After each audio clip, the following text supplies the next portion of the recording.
నీలగిరి గుహ లోపలికి వెళ్ళి విద్యాపతి నీలమాధవుణ్ణి చూసి ఆశ్చర్య ఆనందాన్ని పొందుతాడు. వెంటనే రాజుగారికి కబురు పంపుతాడు. ఇంద్రజుమ్న మహారాజు వస్తారు. విద్యాపతి వేసిన ఆవగింజలు మొలకెత్తుతాయి. వాటి వెంబడే ఇద్దరూ వెళతారు.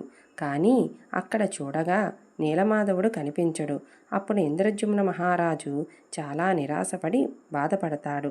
నీలమాధవుడు కనిపించే వరకు నేను ఇక్కడే ఉంటాను అని అడవిలోనే కఠోరమైన దీక్ష చేస్తాడు. నీలగిరి పైన నరసింహస్వామి ఆలయం నిర్మించి విగ్రహ ప్రతిష్ఠ చేస్తాడు.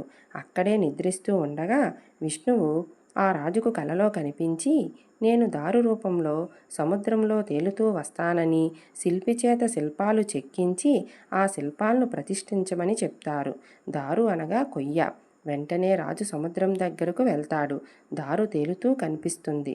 దారును ఒడ్డుకు తెప్పిస్తాడు.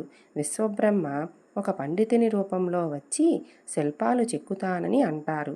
కాకపోతే తాను విగ్రహం చెక్కేటప్పుడు ఎవరూ చూడకూడదని, మూసిన తలుపులు తెరవకూడదని షరతు చెప్తారు.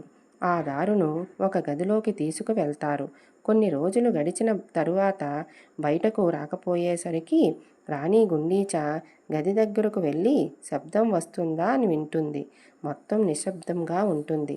అప్పుడు రాజు దగ్గరకు వెళ్ళి ఏ శబ్దం వినిపించటం లేదు, ఆ బ్రాహ్మణుడు చనిపోయి ఉండవచ్చేమో అని తలుపులు తెరిచి చూడమని చెప్తుంది. తలుపులు తెరువుగా 3 విగ్రహాలు కనిపిస్తాయి. అవి జగన్నాథుడు, బలరామ, సుభద్రలవి. అవి చాలా ప్రత్యేకంగా కనిపిస్తాయి, పెద్ద పెద్ద కళ్ళతో. కానీ చేతులు కాళ్ళు పూర్తిగా అయ్యేలోపు తలుపులు తెరవడం వలన విశ్వబ్రహ్మ మాయమైపోతాడు. రాజు ఎంత తప్పు చేశాను అని బాధపడతాడు. రాజు కలలో శ్రీ మహావిష్ణువు వచ్చి తాను ఈ రూపంలోనే ప్రజలకు దర్శనమిస్తానని చెబుతాడు. జై జగన్నాథ.